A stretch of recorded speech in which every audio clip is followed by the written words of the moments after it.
અમદાવાદ ખાતે બુલેટ ટ્રેનના પ્રોજેક્ટનો કામગીરી જે છે તે જોરો શોરોથી ચાલી રહી છે અને કામગીરીએ જોર પકડ્યું છે। ત્યારે અમદાવાદના ચેન્દપુર પીપલેશ્વર મહાદેવ ખાતે બુલેટ પ્રોજેક્ટની વધારાની કામગીરી લઈને પીપલેશ્વર મહાદેવ મંદિરની સાઈડની જમીનો જે છે તે બુલેટ ટ્રેનને હેન્ડઓવર કરવામાં આવી છે। આ પ્રકારની માહિતી સામે આવી છે।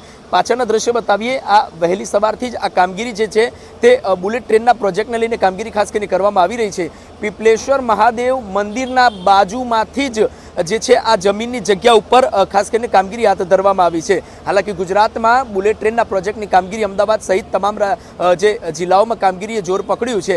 ત્યારે વહેલી સવારના દ્રશ્યો જે છે તે ક્યાંક ને ક્યાંક ગરમાગરમીના સામે આવ્યા હતા। સાબરમતી પોલીસનો ચુસ્ત બંદોબસ્તની વચ્ચે આ કામગીરી કરવામાં આવી રહી છે। પોલીસ કાફલો મોટે પ્રમાણે ઘટના સ્થળે ખડકી દેવામાં આવ્યો હતો।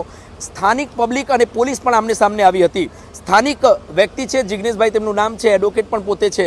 શું કહેવા માગશો આ ખાસ કરીને બુલેટ ટ્રેનના પ્રોજેક્ટની કામગીરી કરવામાં આવી રહી છે તેને લઈને?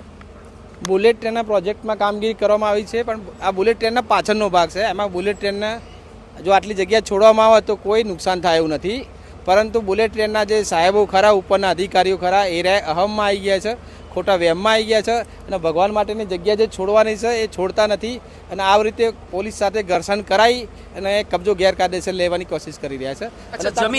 જમીન કોની છે? જમીનમાં 7/12માં અત્યારે ખેડૂતનું નામ ચાલે છે। ખેડૂતને એવું કેવું કોઈ જગ્યાએ સંપાદન કરી નથી। એમાં કાળીદાસ જોતારામ પટેલની જગ્યા હતી જે અમારા ગામના જ હતા। એમના પછી એમને વારસાઈ કરાવી, અશોકભાઈ રમેશભાઈ પટેલ એ લોકોએ વારસાઈ કરાવ્યા પછી જમીન વેચેલી છે પાછી। તેમ છતાં આ બધું પ્રોસિજર થયેલી છે। જો રેલવેની જગ્યા હોય તો જમીન વેચાય નહીં કોઈ પણ જગ્યાએ। તે 7/12ની અંદર એન્ટ્રી બોલે છે। આ લોકો રેલવેવાળા એમ કે અમારી છે તો જમીન વેચી કેવી રીતે? વહેલી સવારે શું દ્રશ્યો સામે આવ્યા? પબ્લિક અને પોલીસ આમને સામને હતી। શું પ્રમાણે કયા પ્રકારના દ્રશ્યો સામે આવ્યા છે? સવારમાં અમે રામધૂનનો પ્રોગ્રામ રાખેલો હતો। અહીંયા આગળ અમને ખબર પડી કે ભાઈ પોલીસના કાફલા સાથે આ લોકો આવી રહ્યા છે અહીંયા આગળ આવી રીતે, એટલે અમારી રામધૂન ચાલુ હતી। એ દરમિયાન પોલીસ પ્રોટેક્શન સાથે આ લોકો અહીંયા આગળ આવ્યા અને અમને 15 મિનિટનો ટાઈમ આપ્યો। પોલીસ એનાઉન્સમેન્ટ કરવામાં આવ્યું કે 15 મિનિટમાં તમે હટી જાઓ, નહીં તો પછી અમે લાઠીચાર્જ કે જે બી આગળની કાર્યવાહી કરવાની થાય એ લીગલ કાર્યવાહી કરીશું। તેથી કરીને બધી પબ્લિક જે બેઠી હતી એ થોડી સંઘર્ષમાં આવી। પોલીસના સમજાવટથી પતાવટથી બધું સત્તા શાંતિથી જે પતેલું છે, પણ અમારો સંતોષ તો છે જ નહીં કે અમને અંદર જવાનો કોઈ રસ્તો આપેલો છે। વચ્ચેનો અત્યારે શું રસ્તો નીકળ્યો છે?